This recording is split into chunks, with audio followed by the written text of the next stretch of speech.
Hello, friends. Welcome to Grab a Cup of Knit and Chat, my little spot on YouTube where I talk about anything that I'm doing crafting, and you can grab something to knit and listen to me chat, but grab something cold or warm and let's get after it. I'm drinking an ice cold Sprite because I'm hot. I've been out in the mountains today. Kind of, we've been berry picking. So, if you know what a low bush blackberry is, it's the smaller blackberries, and they grow along the ground and not up on big bushes. And they're usually sweeter than the other ones I have found. So that's what we've been doing today and just kind of getting out and looking around. But today is July the 14th, 2024, and it's round about 2 p.m. on a Sunday afternoon. So if you're ready, we'll get started. I didn't put a video up last week because, well, quite frankly, I just did not feel good. I had the day before the 4th of July, the 4th of July, and the day after of that week, that Friday, and then the weekend off. And so I had like a mini vacation with all of my days off. I only had to take one vacation day in that time, which works really good because normally I work 8 to 5 Monday through Friday. And I recently changed that. And that was my very first week going to a 410 schedule. So now I work 4 10-hour days. Um, and it happened to be a holiday week. So I was like, oh, great. We're going to go. We planned on going to the coast and going clamming and just taking a little mini vacation. And I got off work Tuesday evening, came home, went to bed, wasn't feeling that great, but woke up Wednesday morning sick. And so my entire vacation was spent being ill. But I did get to go on Sunday and spend some time with the grandkids that live close by, which was one of the things that we really want, or I really wanted to do. So I was able to do that.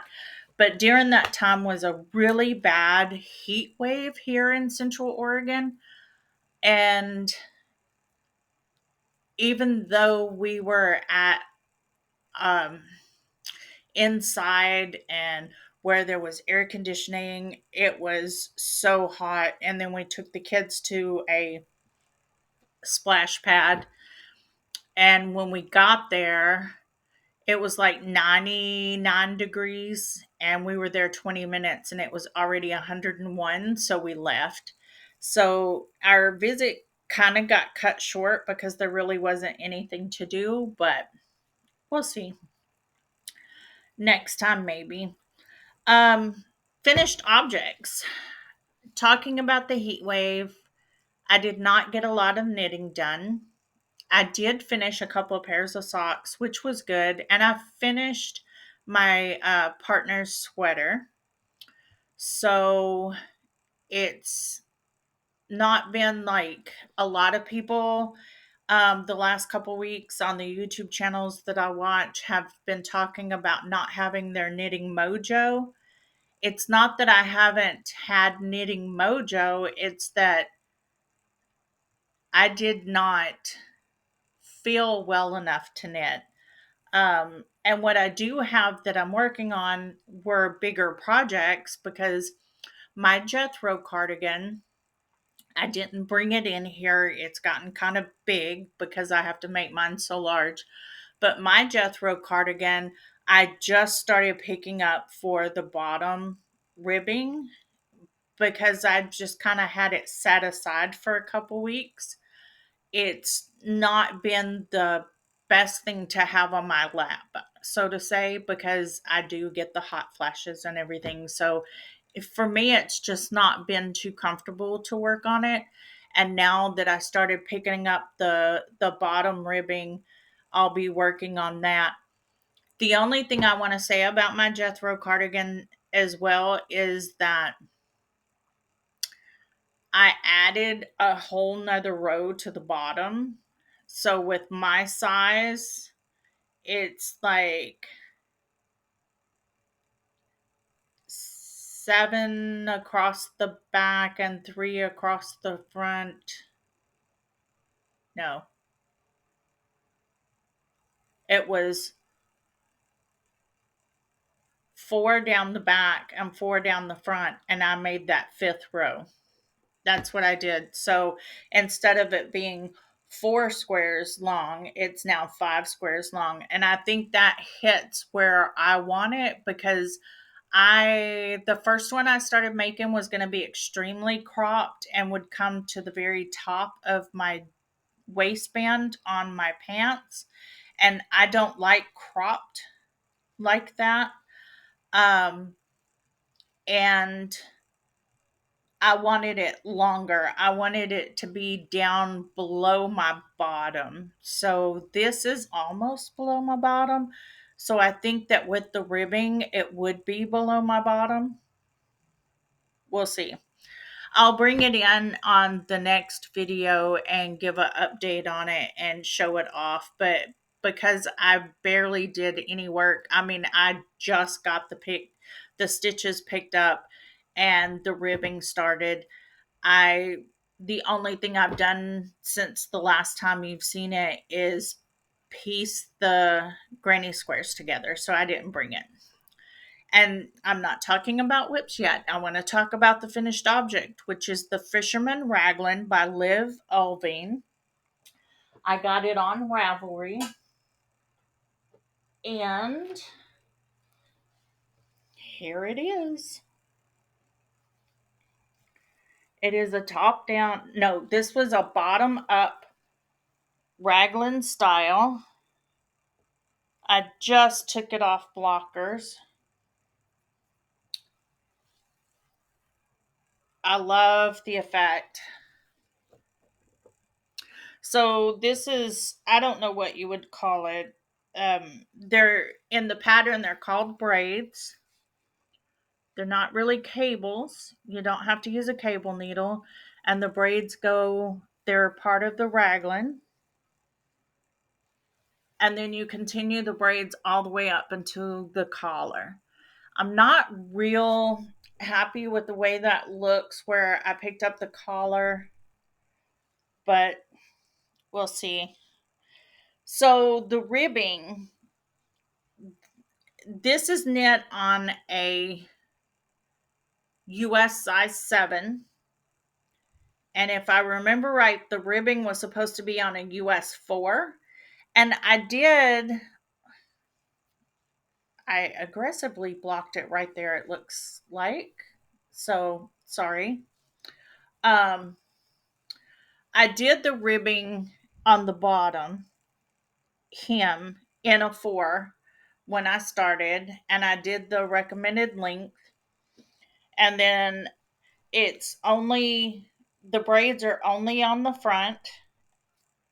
I think I would kind of like to do one where the braids are on the back as well, but this turned out really nice. And then you um, knit the sleeves in the round, and then you put them on the sweater. And as you're doing your decreases for the raglan, you're working that braid in the raglan seam, which is really nice. And you're decreasing your braids, which was a little confusing at first to me, but it turned out real nice. And the braid on the back raglan as well. So he has not tried it on yet. I did do either the size 4 or 5, and I can't remember the sizing on that, and I didn't write it down.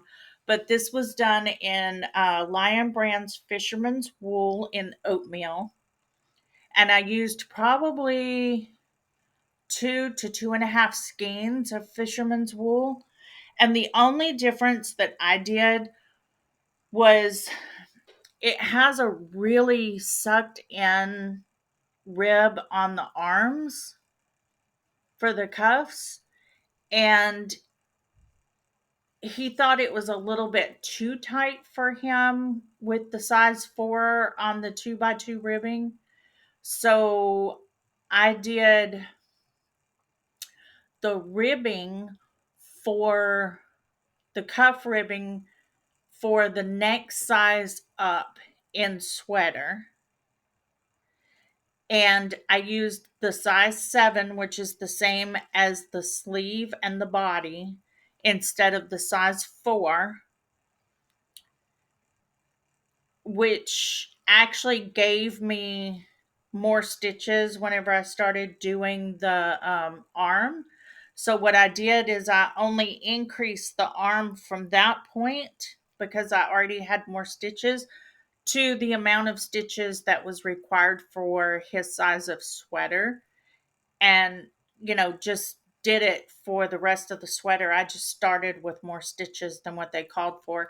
And he said that was a little bit more relaxed and a little easier, which I chose this sweater for him because of the fact that I used a wool and because he does fish. And I liked the sleeve cuffs so that it kind of sucked in a little bit. And when I do wool needle hands, or Taylor Earl from Ravelry, her fire pit mitts, when they come up, but I don't do the tapered ones that come way back. So whenever he puts his fire pit mitts on, that sleeve cuff can either go right over the mitt or right under the mitt, whichever one. And I made those out of fisherman's wool as well. I just, instead of making the fingerless part to those fire pit mitts, I figured it out and made the fingers on up by looking at another pattern. So that way it would like lay over or under those mitts when he goes fishing because the mitts come up and his hands would be free. But he has that consistent wool all the way up to the tip of his fingers where the gloves stop. So we'll see how that looks.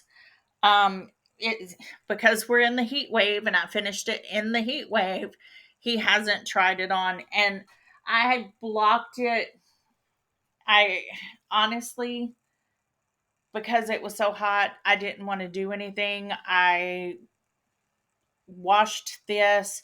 I put it on my blocker pad. I blocked it, and I was going to come back into the sewing room and take my blockers out.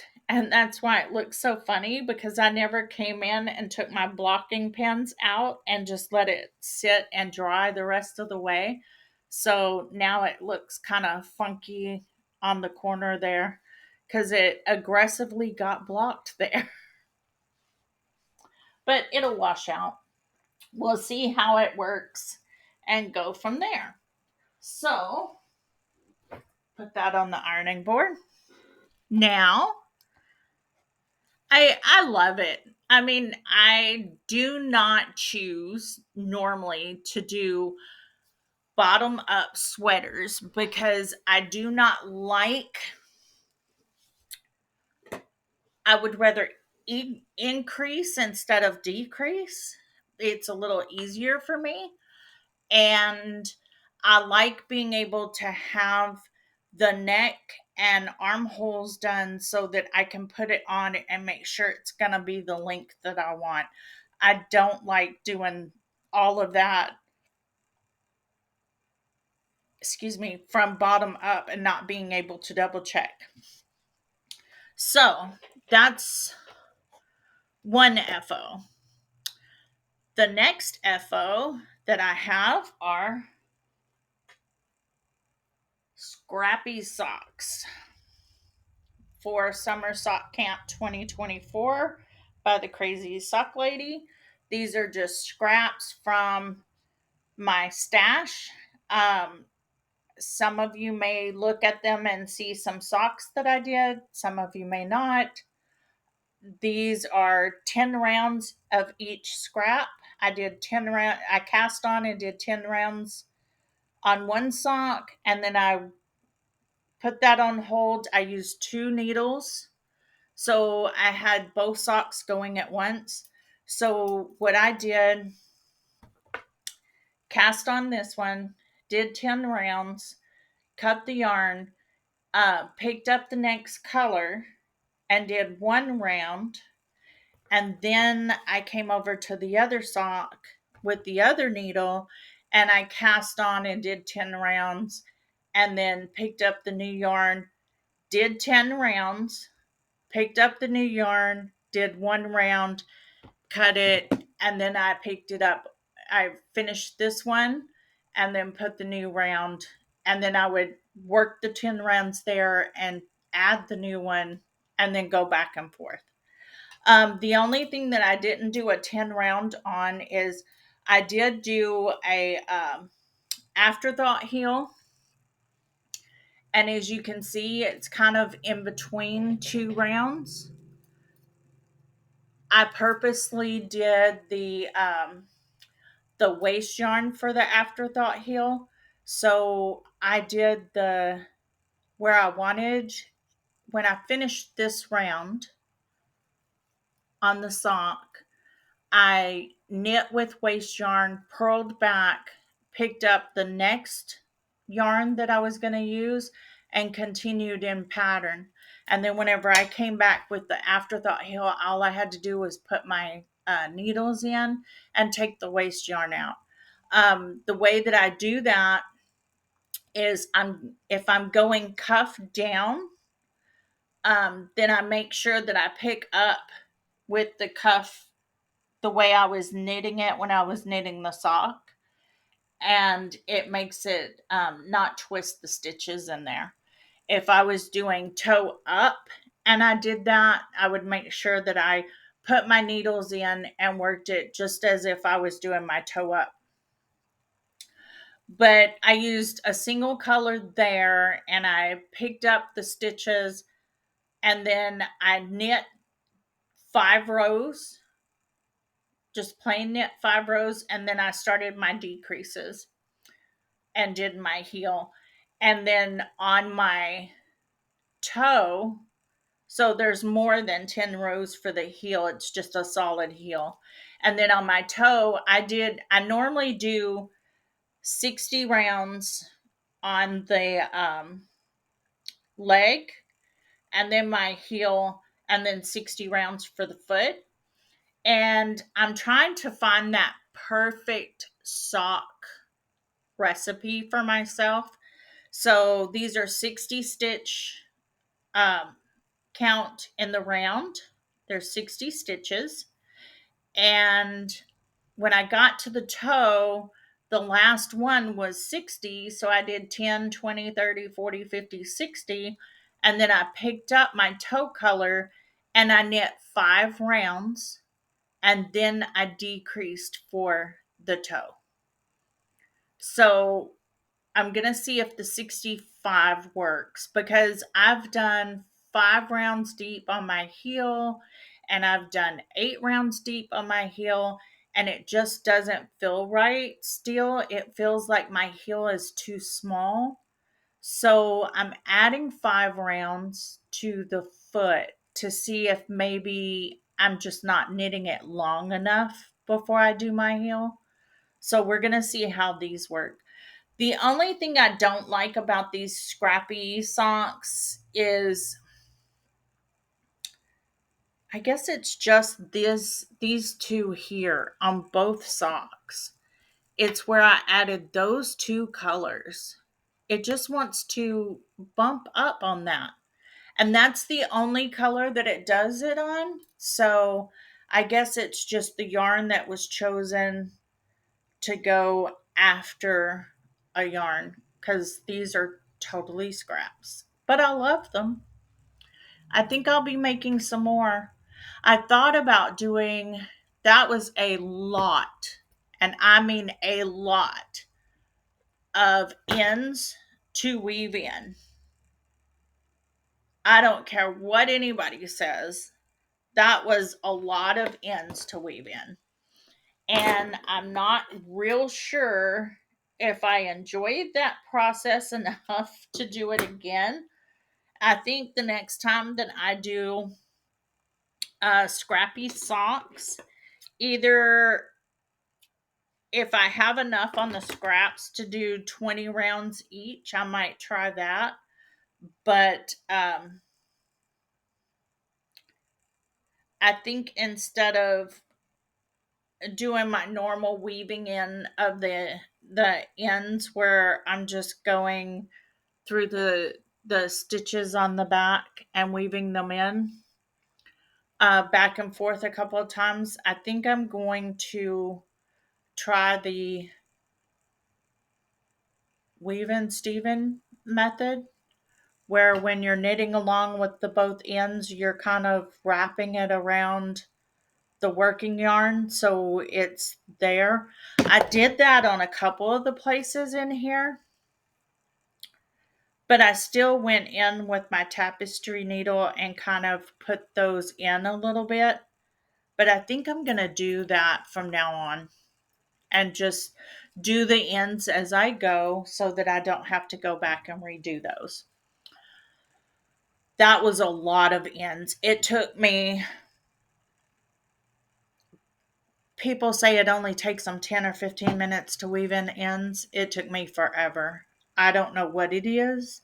I guess because I'm trying not to let it show on the other side when I weave in, because I have this habit. I mean, if you look at this one close enough, you could see where I wove in some ends and it came through the other side. But you know what? They're my scrappy socks, and I do kind of like them. There's all kinds of different bases, all kinds of different colors. I can pretty much tell you which is which. Like this is a color from the Polka Dot Creek February sock yarns. What was that? Candied cherries or something like that. This was from a mini that I used on a yarnable sock. Um, this is from some socks I made for myself. This is the Lucky Charms sockway. This is some socks that I made for my partner. Yeah, cool. Okay, enough. You don't want to hear any more about my scrappy socks. The next finished object that I have is my Christmas sock set that I got from Sunny Day Fibers at a little fiber festival in Scio close to me. And I kind of had some fun with them. I did 5 rows in the red, 5 rows in the green, 5 rows in the red for 15. I think I kind of, my gauge was off or I might have miscounted on this one, but you know what? It's okay. And then I just used the main color down and did the green for an afterthought heel and did the red for the toe. And we will see. I think this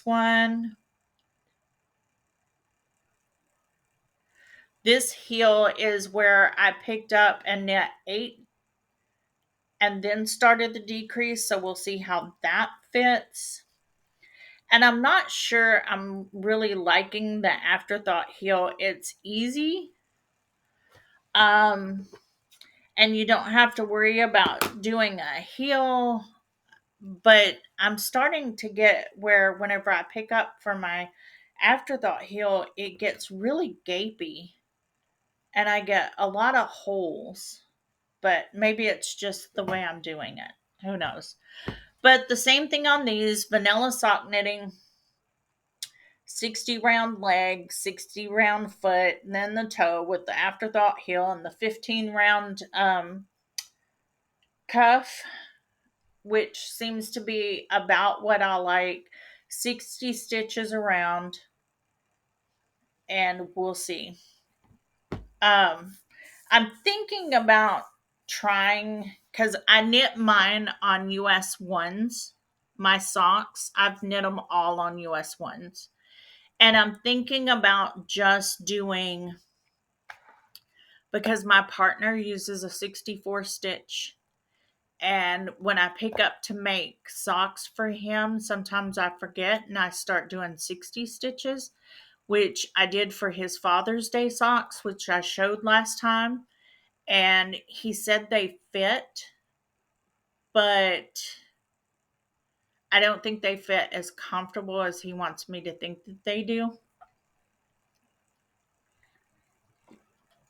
So I'm thinking about knitting all socks 64 stitch. And I thought I would try doing mine, a pair for me, in a 64 stitch vanilla sock, but using a size 0 needle.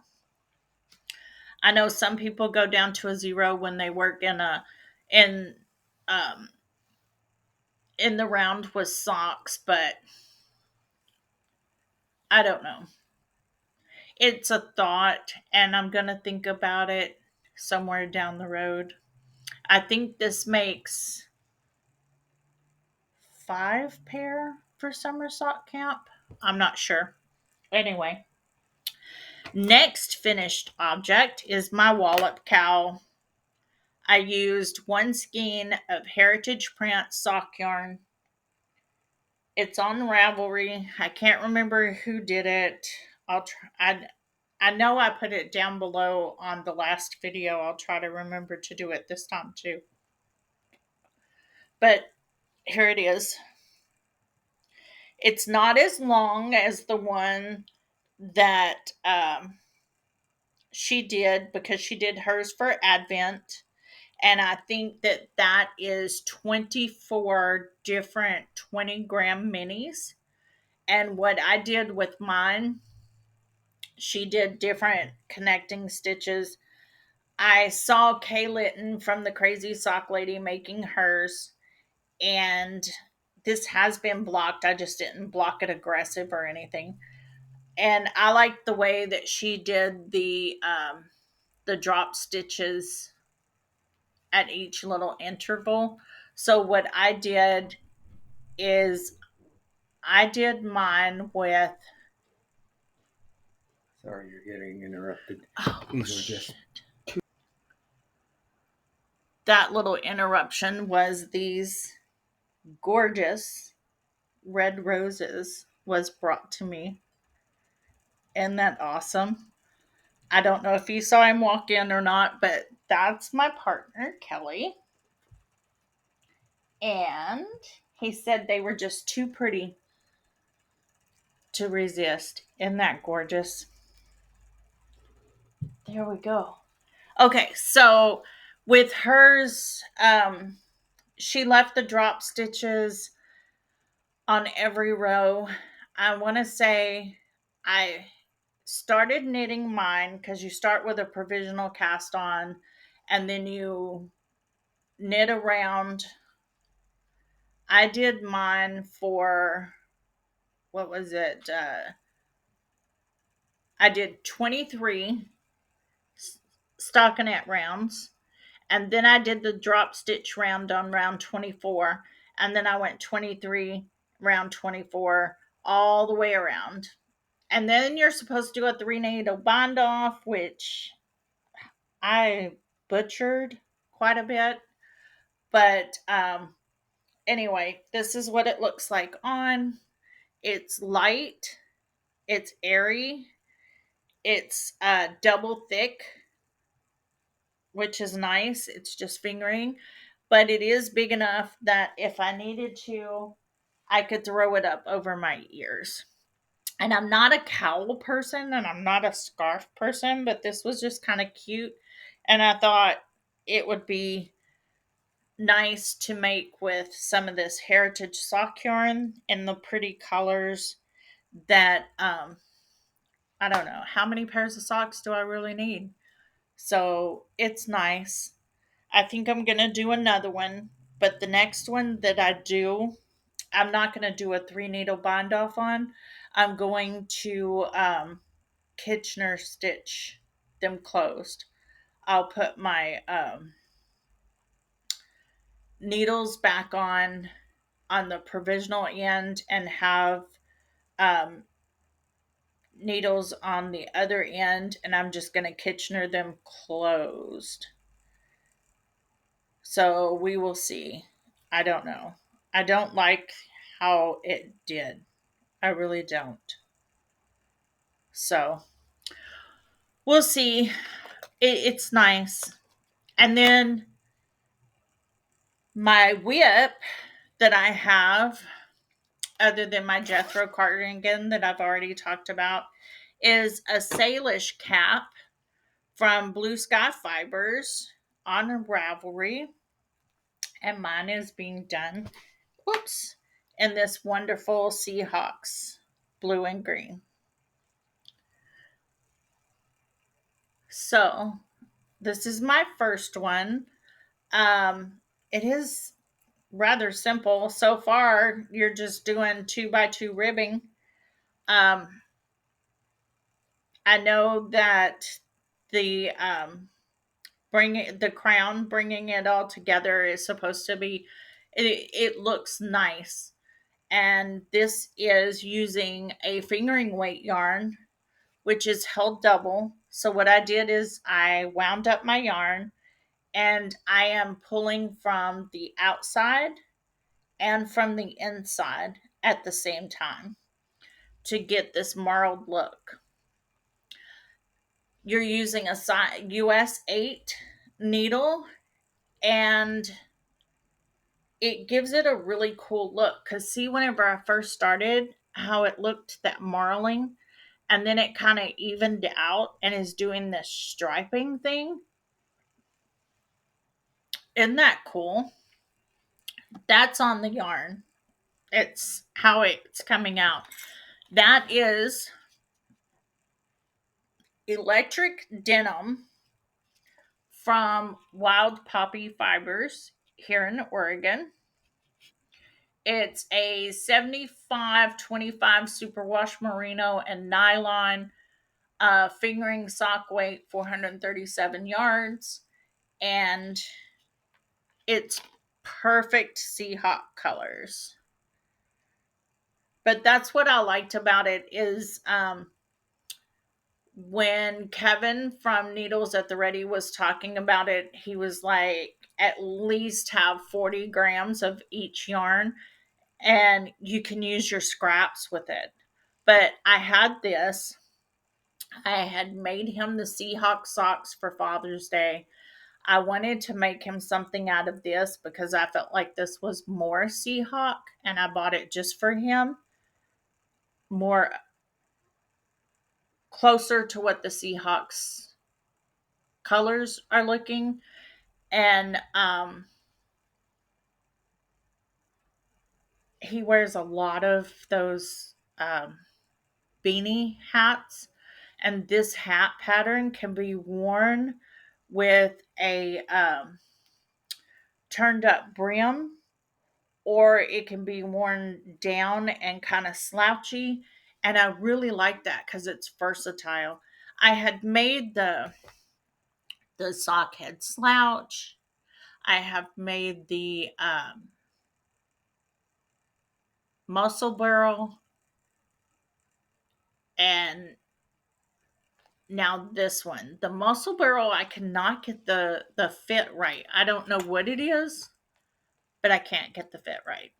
So that's my work in progress. Other than these things that I've shown today, I have not worked on anything else really. The Jethro cardigan, getting it to the point where I I did all of my granny squares. I seamed them all together, and then it was the back panel and the two front panels.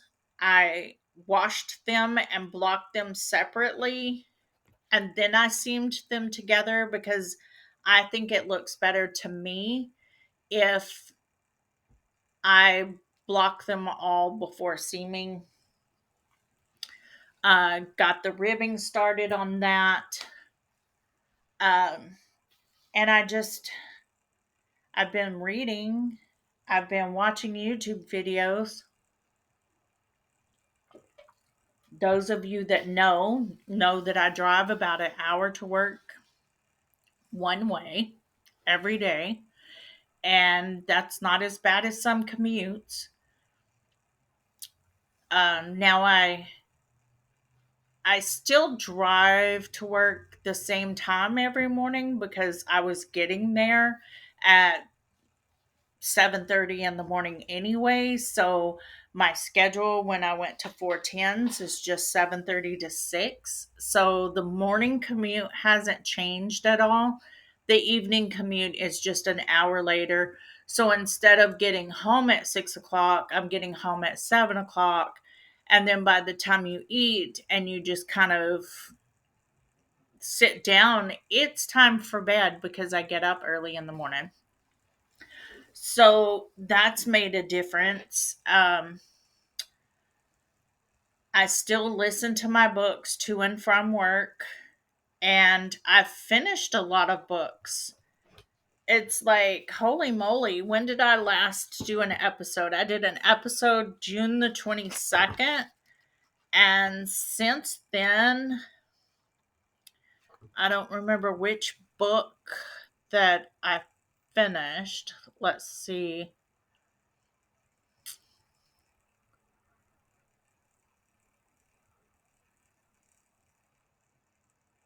Not sure that I told you that I started the Friday Night Knitting Club by Kate Jacobs. That's a little series of the Lamb and Spun. No, that's not it. Lamb and Spun is Maggie Selfton. It's just a little series of it's similar, a yarn store that this woman winds up going back to where her aunt was, and there is that the right one? No, the Friday Night Knitting Club. Oh my gosh, with Kate Jacobs, it's a whole nother one. I was getting them mixed together. So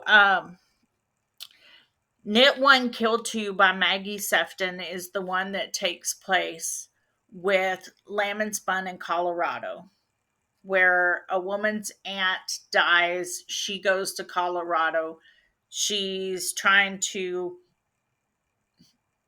uh, figure out why and how she was killed or whatever. That's all I'm going to say about that. It's a cute little read. Um, there's several in that series, so I've had that one. I did the Friday Night Knitting Club by Kate Jacobs, which is another one that's about a mom and daughter, and the mom has a knitting shop, and it's actually a really cool story. And if I say anything about it, it's kind of going to give it away. I just did not like the ending. And then I found out that there is a second book. So we'll see what happens there. The La Hacienda by Isabella Canas. Um, that was okay. Um, it was different because it was something that was a recommended book to me because I watch Good Books Lately with Taylor and Brandon Earl. Taylor Earl is from Wool Needles Hands, if you didn't know, and her husband started a, they call it a booktube videos where they read together and they go over their books that they're reading, and it's kind of like when you listen to them talk about the books that they're reading, it's really good. It makes you want to read them. It's not like I'm doing here where I'm saying, oh, I read so and I read so and so. They do a really good review. And some of the books that I've read um, are from recommendations I got from Wool Needles and Hands. Not Wool Needles and Hands, but Needles at the Ready from Kevin and Ray as well, like the Druid. I've read that one and I really like that one. So let's see, the Friday Night Knitting Club, Kate Jacobs, the Hacienda, Knit One, Kill Two, Rebecca from Daphne du Maurier. That was weird. I'm going outside my box with a lot of these books. Um, Taylor and I have about the similar, we have about similar taste in books. My taste runs more along the line of Brandon's, but when she talks about some of these books, I really want to read them. So I go on my library Libby app and I put them on hold. They're very popular books and I cannot get them for weeks. But I did Rebecca. Um, Another one that I've read lately is The Secrets of Midwives by Sally Hepworth. That was actually kind of good. I thought it was going to be more on the lines of To Call a Midwife, but it wasn't. It was about a family of midwives, the grandma, the mom, and the daughter, and how their stories all come together, and it talks about all of them and the fact that they're all midwives and what it means to each one. It was really good. I get goosebumps. I'm getting goosebumps talking about it. It was a short, good read.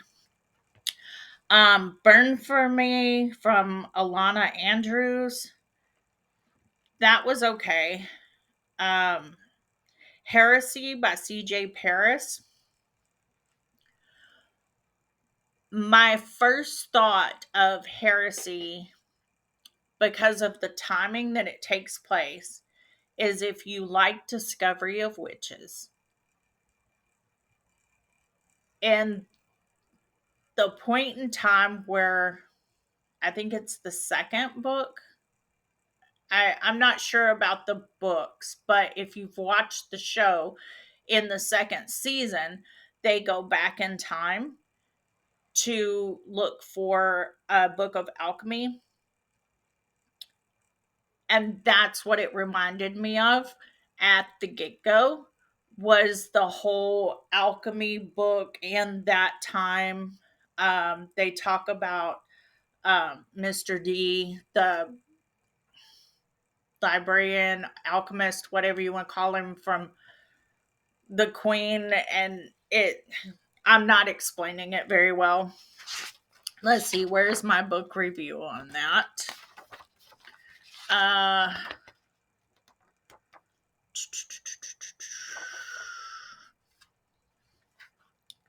To start, it reminded me of Discovery of Witches when they are looking for the Book of Life in the past. About halfway through, it got interesting,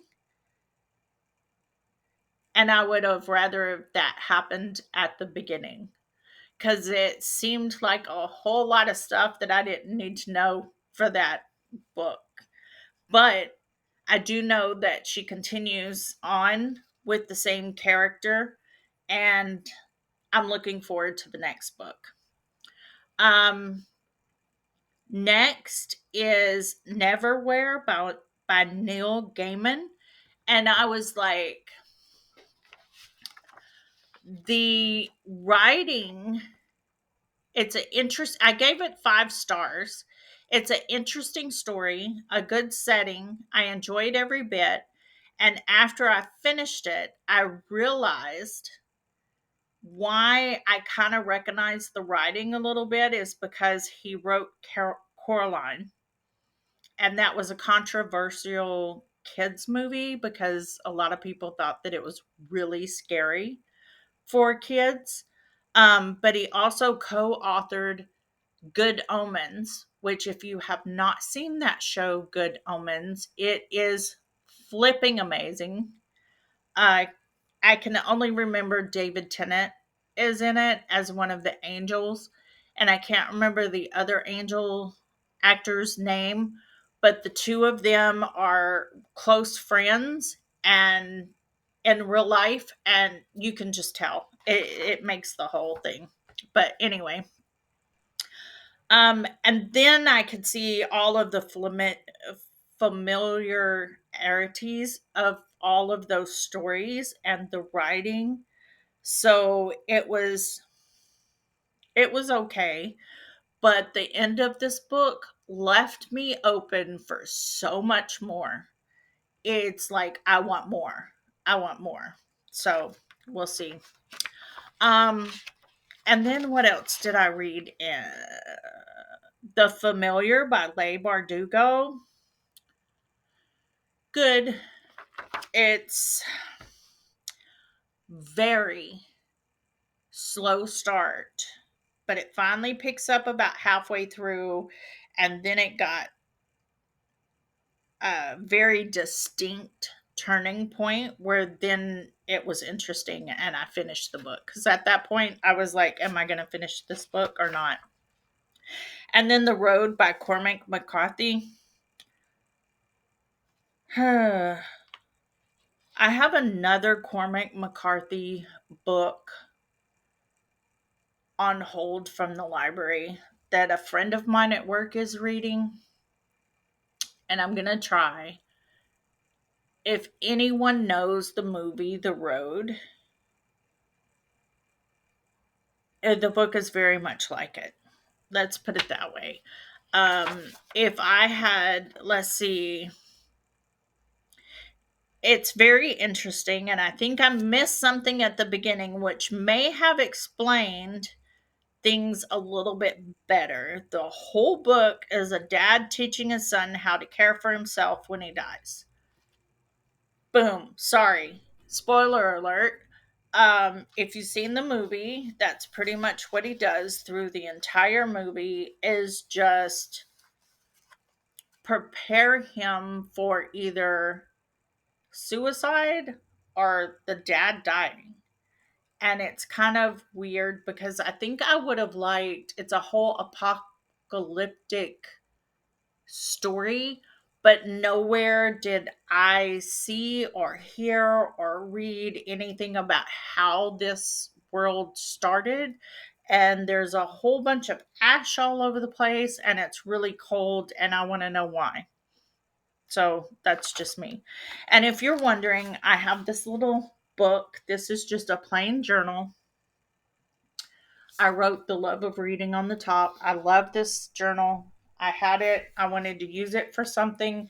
I needed a reading journal because I picked up The Druid was on my list of want to read that I had written down, and that's by Jeff Wheeler. And I got the book from Audible a year and a half ago and had listened to it, and I loved the book and I wanted more of that type of book. And then I was like, oh, I want to read The Druid, and I didn't realize, because I don't have Audible anymore, I use my Libby app and get things through my library, and I couldn't find that book through the library, and I didn't realize that's the book that I listened to, because I thought it was something else that I listened to. And now I have the book, and I sat down to read it, and I have already read it. So I decided at that point I needed to make a reading journal. So I just took this regular hardback journal, and this is a quote from Neil Gaiman: "A book is a dream that you hold in your hand." And I just put reading journal. And what I did is I set up a challenge for myself of 25 books for the year of 2024. And these are the books that I read and in what month I read them. Already this year, I had a list of books that I had read. And here I am on book 27 in July. So I have done my 25 books. Nevermore was my 25th book. And I've read two more books past. And then each one I'm doing a little review on, which is nothing but title, author, the date I started it, the day I finished it, what I would rate it.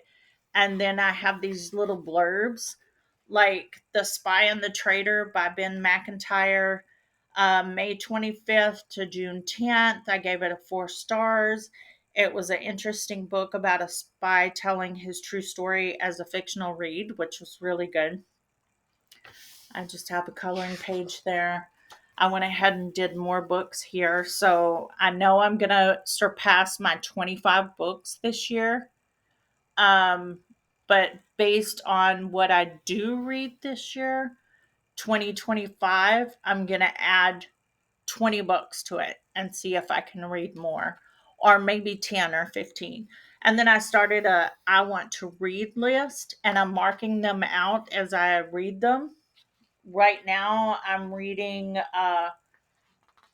what am I reading right now? Um oh my gosh. Happy Place, and I'm putting little pictures in as I go. I'm a junk journaler. So anything that I find that is kind of I'm reading Needled to Death, which is the second in the series by Maggie Sefton. I'm reading A Discovery of Witches, book 1. Um, and Happy Place by Emily Henry. That's a book club that I'm kind of in. I do a Storyteller Stitch Society um, is a yarn club, and they do yarn, fiber, and embroidery thread. And every month they choose a book. It's a if I remember right, they're the little store that's in Portland that's half bookstore, half yarn shop. And they take the books and they dye yarn, fiber, and embroidery thread based off of the cover of those books or something about those books. This month it's Happy Place by Emily Henry. And if you're a member of the Storyteller Stitch Society, you can go on Fable and join their book club. Um, and you can read the book and talk about the book with them on there. Uh, I'm doing bleh, the embroidery thread club with them, and they have an option to do the tea club, so they have like a tea that goes with it every month. So I'm doing the embroidery thread and the tea every month, and I have not gotten the first month yet. So as soon as I get that, I will share it with you. And another thing, I'll just kind of flip through my reading journal book here. There's my book review of the road. This is questions.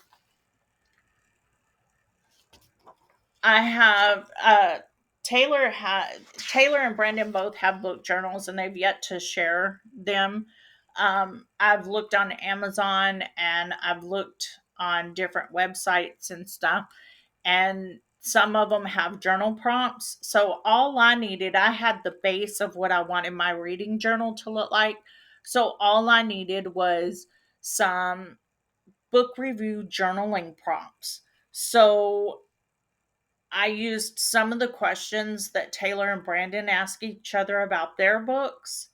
I used some that I thought of myself, and then I used some that I found on online by typing in Google reading journal journaling prompts. So normally you have like 15 or 20 questions. I came up with 23 questions. And the reason that I did one of them, like my number 20 question is there a movie adaptation of this book? And if so, would you want to see it because of the book, The Road, and the movie, The Road? And then question 21 is if you have seen the movie adaptation, if there is one, which do you prefer and why? I prefer the book on that one because I've tried watching the Road movie for the past 2 days. I have started and stopped it 4 times. 4 times. It's an hour and a half movie. It's not even a 2 hour movie. I cannot sit through it. So we'll see. That's my journaling prompts. And what they do is they do a one time review, and they take the questions that's in Taylor's book journal or reading journal that she has, and they do a random number generator on Google, and they put like 1 through 20, and then whichever one it comes up with is the one that they'll ask each other. Like if Taylor's doing her review of her book, Brandon will ask her whatever question it pops up with. So I thought it would be cool to have my own journaling prompts. So, because I was getting very stuck on what to write on some of these, you can see there's like one sentence. It's like a quick read that was intense. That's Rebecca. Um, it Yeah.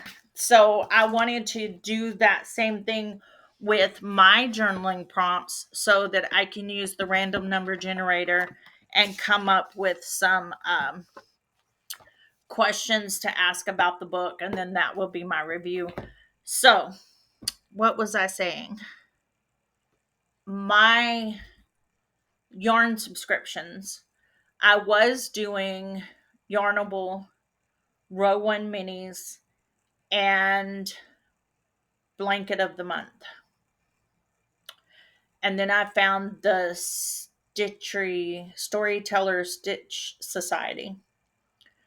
Well, I didn't join the Stitch Society off the bat.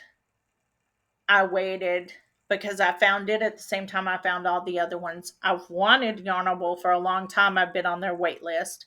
I think they opened it up a month or two ago. I don't know if it's still open because you have to be put on a wait list if they're full. So I'm keeping that one. I canceled Row One Mini, and I canceled Blanket of the Month, which I was doing the crochet blanket of the month, and it's nothing against um it's nothing against the club.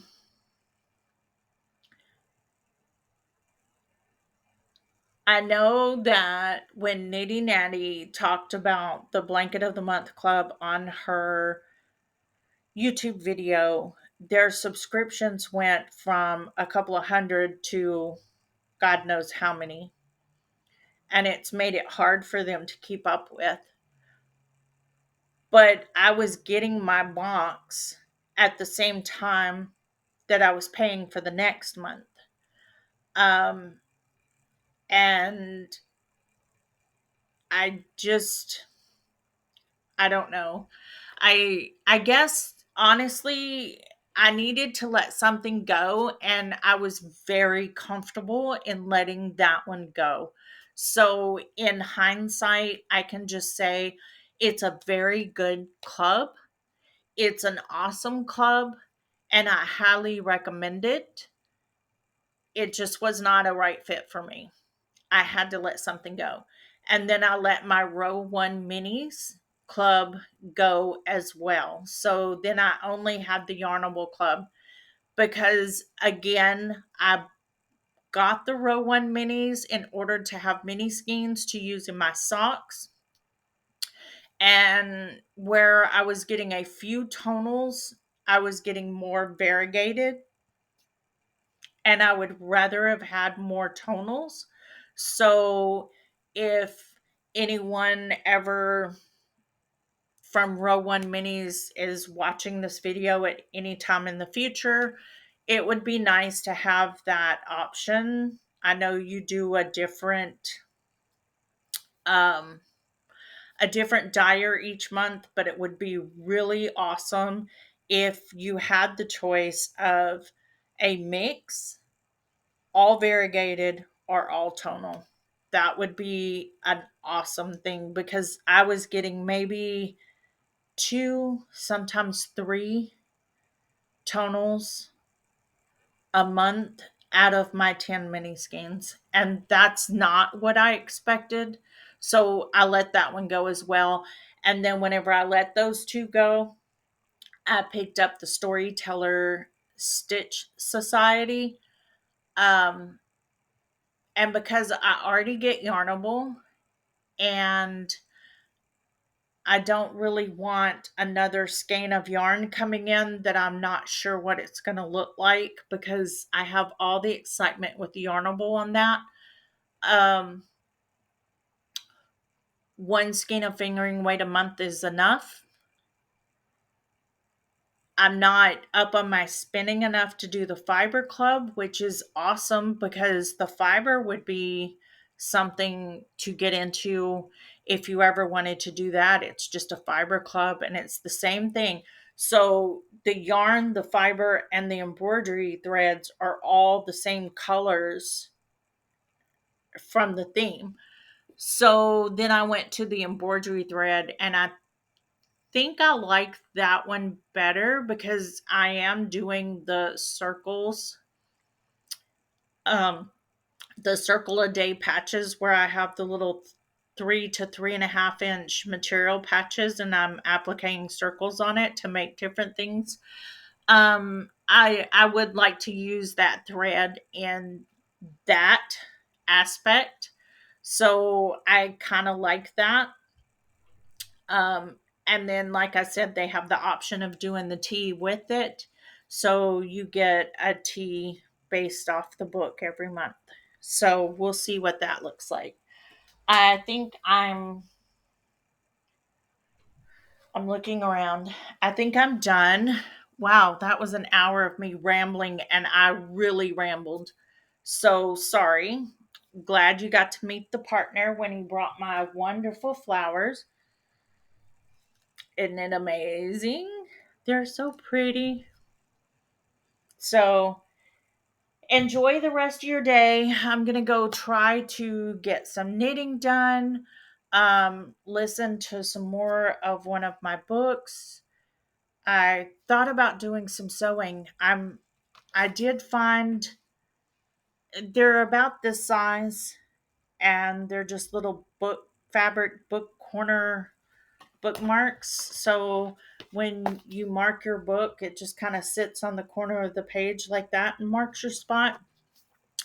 I really like those. I may try to make a couple of those this afternoon, but we'll see. And if I do, I'll show you next time. Sorry about the late video. Sorry about the rambling. If you're still here, thank you. Hit the like and subscribe. And I'll be back soon, hopefully, with something else that's hopefully finished. Bye.